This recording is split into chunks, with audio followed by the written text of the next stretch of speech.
Manoj killed Saraswati, chopped her body parts with a tree cutter. Police sources tell India Today that Manoj had boiled the body parts trying to remove the stench. He even sprayed air fresheners to contain the stench. However, there were neighbors who complained about this unbearable stench to the police. They entered the house to probe and found the body chopped up in parts in buckets. The cops are now suspecting that Sani disposed of the body parts in a drain near the house, or worse, fed it to the stray dogs. Police officials found 3 buckets inside the kitchen, one more tree cutter, and most importantly, this buckets was filled with blood and soaked inside, submerged inside were the body parts. Yes, there were body parts in the 3 buckets kept over here, and the smell, bad odor was continuously coming out. It was so difficult to stem. Now, most importantly, when police were inside at 10:30, the accused tries to enter from this particular lift over here. You can see this is the lift on the 7th floor. Now, when he saw that the police officials are present, he was trying to escape. And this is when the agent of this particular flat noticed Manoj and told the police that this is the person who is staying over here. And immediately, the police snapped him. Now, the main question is that where are the other body parts, because the police suspect that the many body parts of the woman are still missing. They're trying to find out, the police is also trying to find out the exact motive in this particular case. With camera person Vaibhav, this is Saurav Vaktania in Mira Road for India Today. आप अंदर गए थे, क्या कुछ आपने देखा, क्या हुआ था? कुछ नहीं, अब अंदर गए थे तो ताला तोड़ के गए थे, तो अंदर कटर रखा था, वुड कटिंग कटर रखा था, और अंदर गए थे तो ट्री कटिंग मशीन रखा था। अच्छा। हाँ, और बेड पे ब्लैक कलर का प्लास्टिक रखा था, लेकिन उसमें कुछ था नहीं। अच्छा। बस सब चीज़ किचन में थी, मतलब 3 बाल्टियाँ भरी थी, उसमें बॉडी पार्ट्स डिसमेंटल किए रखे हुए थे, लेकिन वो पूरा मतलब डिमोलिश हो, मतलब स्मेल कर रहे थे, और वो कुछ दिख नहीं रहा था उसमें कौन सा बॉडी पार्ट है। वो खाली एक चीज़ दिखा था, थाइज रखा था बाल्टी में, लेकिन वो कंफर्म नहीं थाइज ही था वो। अच्छा। और लेडी का बाल काट के चोटी वहाँ फेंका हुआ था। तो मैं थोड़ा डिटेल में जानना चाहिए, ये घर कितना बड़ा रहेगा जी? 704 BHK। 2 BHK। और ये जो दोनों कपल है, ये कब से रह रहे थे? Approx 3-4 years approx. ये दोनों ही रहते थे? हाँ, ये दोनों ही रहते थे। आप लोग की कभी सोमेश बातचीत हुई रहेगी? कोई फैमिलियर थे ही नहीं है, एकदम फैमिली। मैं फर्स्ट सवाल पुलिस वाले ने मुझसे ये पूछा था कि इनका नाम क्या है, तो मुझे नाम नहीं मालूम था। नाम भी नहीं मालूम, क्योंकि कभी मिले ही नहीं। वो 3 साल से रहते थे, घर से बाहर, बाहर से घर, मतलब फेस्टिवल में भी दरवाजा नहीं खोलना। अच्छा। अंदर ही रहना, हस्बैंड वाइफ। तो नाम का भी आइडिया नहीं था मुझे। कभी उन्होंने थे तो अगर ओनर होते तो फिर नीचे प्लेट में नाम लिखते। हाँ। ये रेंटेड थे तो फिर वो कोई वो ही नहीं था। यानी कि इतने सालों में कभी कोई इंटरेक्शन ही नहीं हुआ, ना फेस्टिवल पे ना कुछ।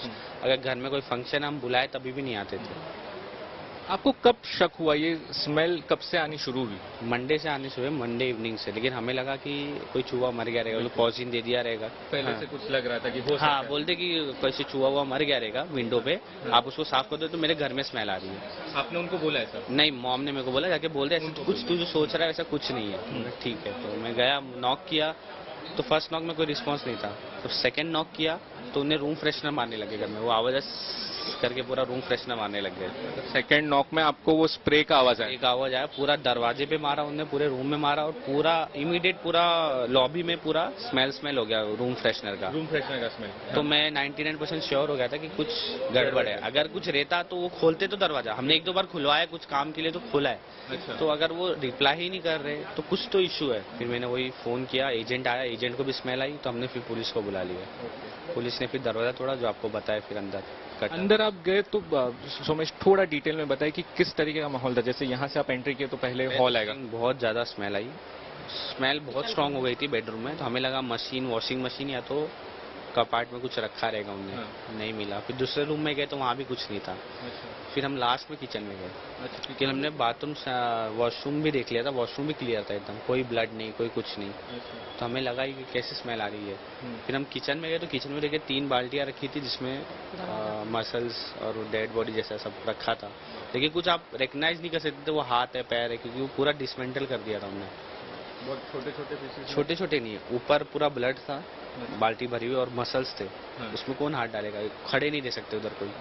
वो तो जब लोग आए थे फॉरेंसिक वाले, उन्होंने देखा रहेगा जो भी पार्ट्स रहेंगे, लेकिन आप देख के नहीं बता सकते कि उसमें कौन से पार्ट है। पुलिस स्टेशन के ऑफिसर्स और स्टाफ ने जाके वहाँ पे देखा, वहाँ से मधुबनी की जो इन्फॉर्मेशन थी वो कंफर्म की। वहाँ पे लॉक तोड़ के उन्होंने जब एंट्री किया तो किचन में बहुत सारे यूटेंसिल और बकेट में वहाँ पे चॉप किए हुए बॉडी पार्ट्स मिले हैं। उसमें बाद में इन्वेस्टिगेशन में ऐसा रिवील हो चुका था कि एक कपल था, लिव इन रिलेशन में रह रहा था उधर।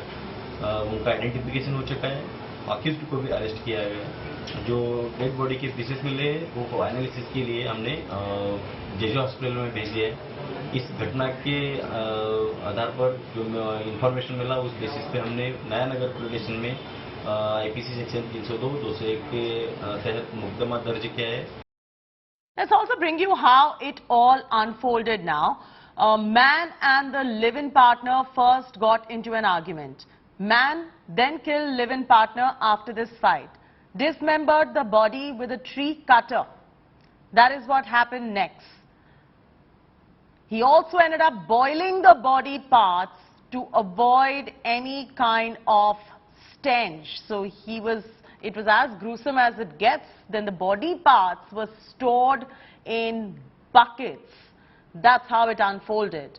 And then they were probably fed to the stray dogs.